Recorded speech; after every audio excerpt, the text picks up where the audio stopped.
Сәлеметсіздер ме? Мен каналыма қош келдіңдер. Каналыма тіркеліп қойыңыздар. Бүгінгі видеода еңбек кітапшасы жоғалса не істеу керек? Сол сұраққа жауап беремін.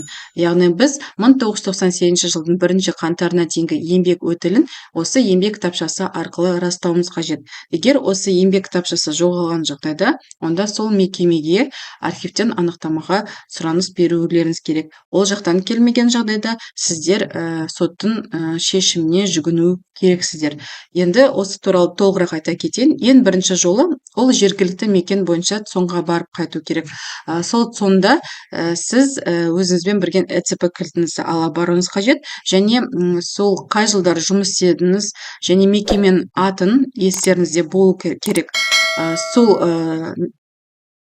Соларды білген жағдайда сіздер сол мекемеге архивтен сұраныс бере аласыздар.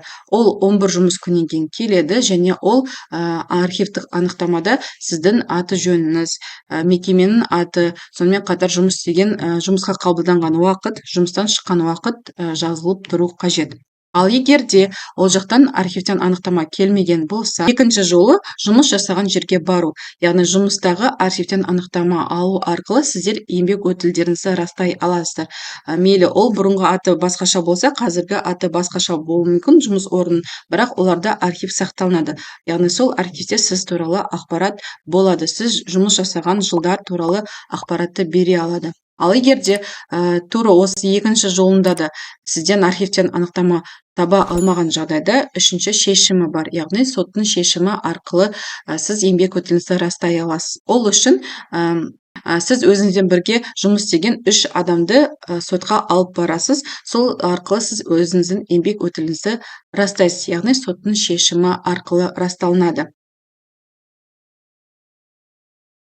Енді маңызды айта кететін жайт, архивтен анықтама ертерек алып қойған дұрыс, себебі бұл ұзақ уақытты талап етеді. Кейінге қалдырмау қажет. Сонымен қатар архивтік анықтаманың срогі болмайды. Ал кейде мүлдем табылмай жатқан кезде сіздер соттың шешіміне жүгіну керек боласыздар.